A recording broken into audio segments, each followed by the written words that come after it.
Ayan, pabalik kami ng bundok mga kabayan, ilalagay namin to. Ayan, kapalit doon sa tinamaan ng kidlat. Ayan. Gabi, gabi ko. Wala yan, pilit ko lang. Ano yan? Baba! Oreo! Oreo, dito ka! Huwag kang sasama! Dito ka! Dito ka lang, huwag kang sasama! Ha? Sit ka lang dyan! Ha? Ikaw ha? Sige, kamsakin na! Ha? Huwag kang sasama ha? Ano to? Dito siya! Oreo! Diyan ka lang ha! Wala kang masakyan dito! Ayun mga kabayan na si Oreo, babol! Ayaw talaga magpaiwan si Oreo. Wala kasing iniwang tatabi niya ang pamalo eh. Sabi nga mo kahit nahihirapan na.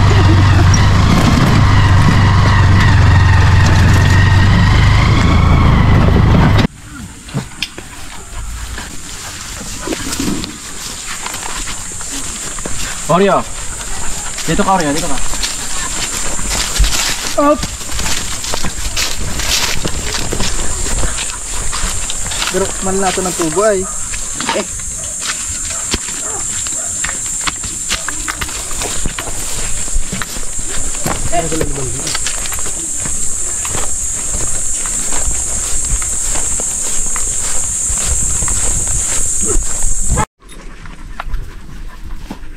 Tanggalin natin to. Kahit lupit ng pag-ibig. Pag minsan grabe ang ulan, pag minsan grabe ang init mga kabayan. Ngayon grabe ang init. Bukas ako na na eh. Sige na. Bintog ini.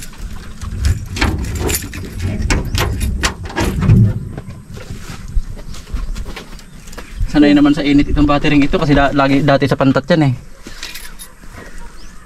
Ayan, nakasolar yung dalawang radyo dyan mga kabayan. Okay naman. Kayang-kaya naman itong solar. Yan, kumakarga siya ngayon. Ngayon, aasimbuli namin itong ilalagay naming radyo dyan mga kabayan na bago.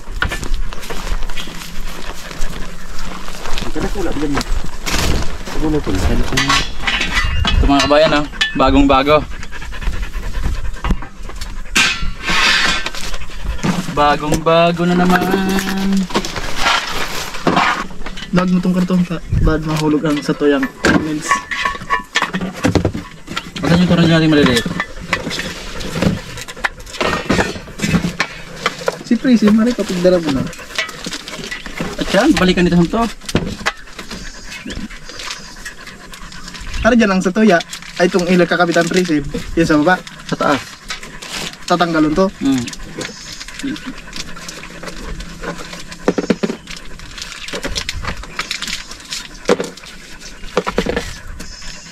Ayos na to.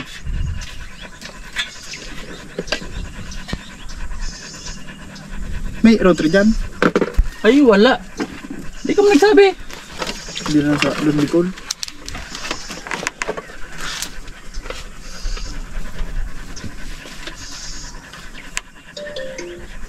Natampo na ito, nasin ko na pati.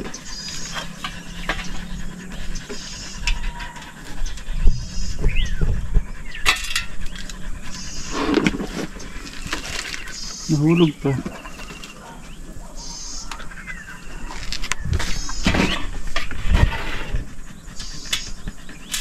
Yan, okay na mga kabayan oh. Ginto lang yung model nito mga kabayan. Light beam ginto. Ayan oh. Yan, sana mailagan mo yung kidlat ha.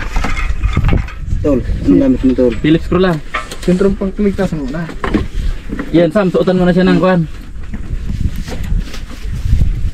Sige, kampyo ko na.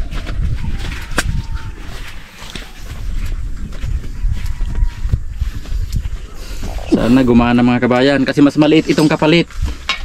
Kasi ito talaga mga kabayan, dati nang reserva ko na to. Di bali wala ako nung radyo na katulad ng natamaan sa taas. Kaya maglalagay ako nito. Pang samantala lang muna ito. Sana gumana. Para yung 3 barangay magkaroon ng internet ngayon. Kasi halos mag-iisang linggo nang walang internet. Ayan. Sinusuot na ni Kaloy. May tumaw ka na eh. Parang namumutla na si Kaloy ah. Ito mga kabayan yung kauna-unahan niyang pag-akyat sa 120 feet. Anim na tubo. Oh, 120 feet yan, Loy. Ang naakyat pa lang nito. Ilang tubo na, Loy, yung pinakamataas mong naakyat? 80 feet. Apat sa lugsad, 4 na tubo yun eh. 80 feet. Kaya yan, lakas loob lang. Basta ang mahalaga, lagi ka nakapaalam. Nakapaalam ka na ba sa shoota mo, Loy? Pugusan mo na kasaw. Hindi ako pugusan. Yeah, thank you so. O mag-goodbye kiss ka na, Sam. Ayun. O yung kanya, yung lalagay dito. Kahit mahulog ka, basta nakasabit ito, walang problema. Anong gusto mo tayo maganggaan ng dara mo? Yung na yung magabat daw, magabat yan. O, ini na lang ang isabit mo. Sa likod. Kargo yan, kasi sabit mo sa tubo. Bakal, di na kargo yan. Tapos, pag mapundo ka, ilak mo. Ayun. Dahil doon naman ilagay yan sa kung saan talaga siya nakadesign. Kasi, kwento, pinag-aralan ito ng mga eksperto. Kasi pag nahulog si Kaloy, kalmo nalaglag siya, hindi siya mabibigla kasi mayroon ditong kwan. Kung baga sa sasakyan, shock absorber ito, mga kabayan. Unti-unti itong mababanat, Loy, ito. Pag halimbawa nakasabit ito ng maayos, nalaglag ka, hindi ka mabibigla kasi unti-unti itong re-release pababa. Tapos tatawag na kami ng ambulansya. Ay kung mahimatayin ka sa taas, ang problema hindi natin siya maibababa doon hanggang bumalik yung malay niya. Sa kapon eh. Patay. Hindi, basta mamamalayan mo na lang yan, nawalan ka ng malay. Dito yan, dito yung sinasalpa ko. Hindi, kakomportable ako. Okay. Ganito. Tapos ang saking malay ba ako na sa taas. Ilag mo na, ilag mo na. Maray mo na ka ba ito? Ako na rin dyan.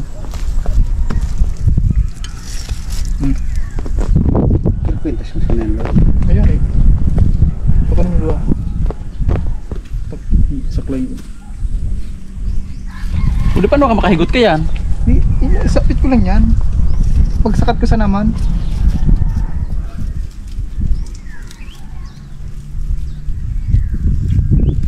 Ano na din mo good.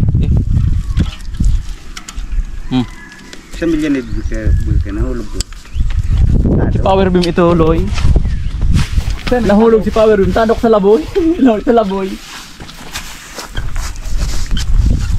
No, mahal, paalam.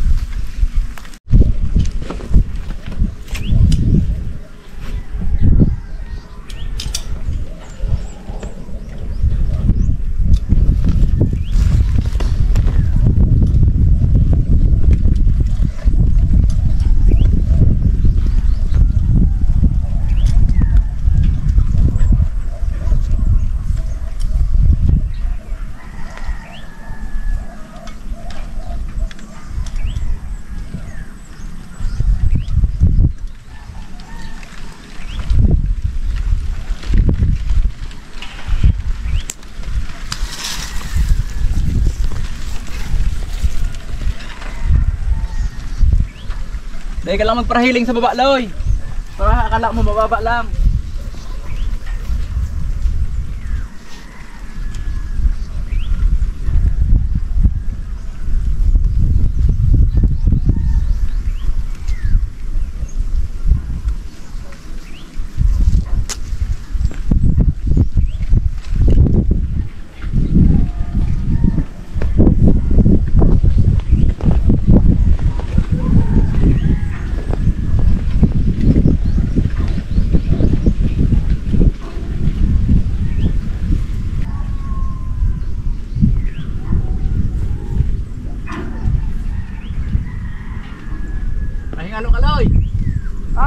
Ay nga lo.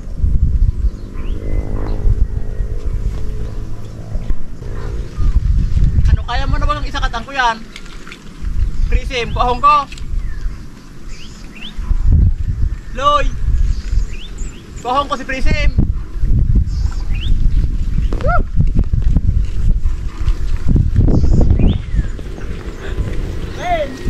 Ha? Yang sa taas na yan, yang superribayan mo yan sa taas na yan. Ka-brother yan.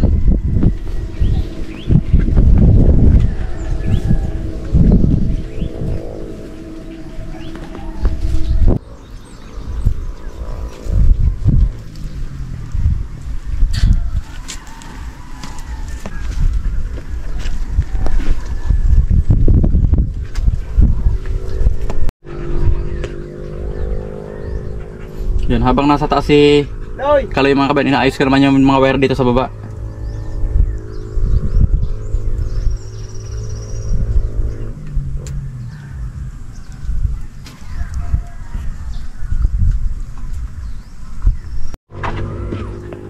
Yun, naparehas na.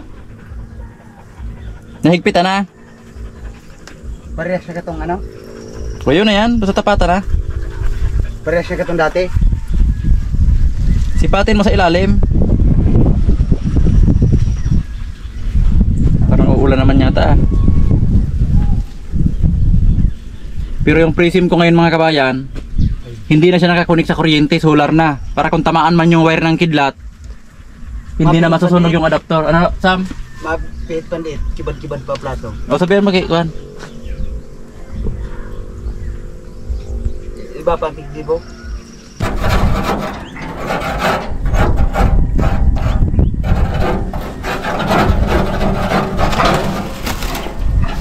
Okay na Loy! Yan, okay na, umiilaw na.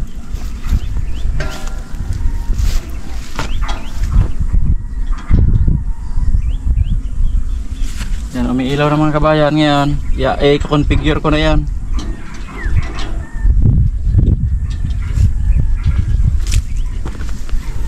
Yan, okay na yung mga kabayan, nakasaksak na yan, isi-sit up ko na siya. Para pupunta kami ngayon sa barangay San Vicente, yung antenna doon ikukunik ko dito. Yung kaparis niyang linagay na yan ngayon. Hello? Okay na, sige na. Hello? Hindi ba nakatingala? Tingnan mo baka nakatingala. Nakalibil naman yan paglagay ko kanina. Taka, tutok na ko na iroon. Iyon na yan, okay na yan. Wala, taigutan ko. Yo, higutin ng marite ko ko yan, pag-sit up ko na yan.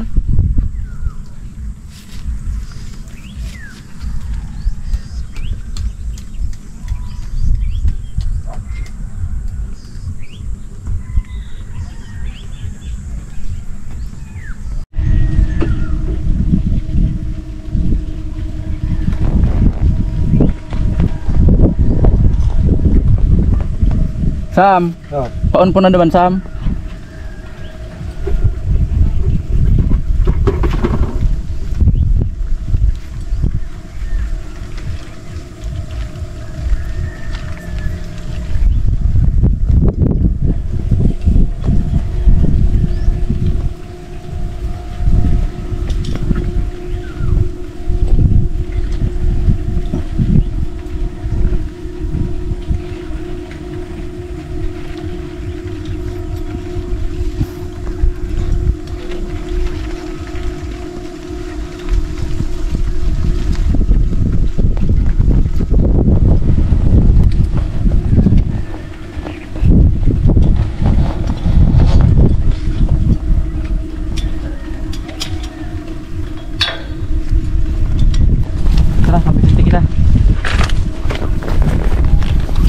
Yan, pupunta kami mga kabayan sa barangay San Vicente.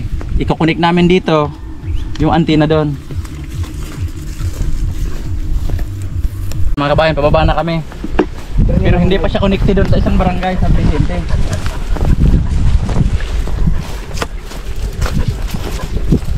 Oreo, kaya na. Dito tayo. Dito.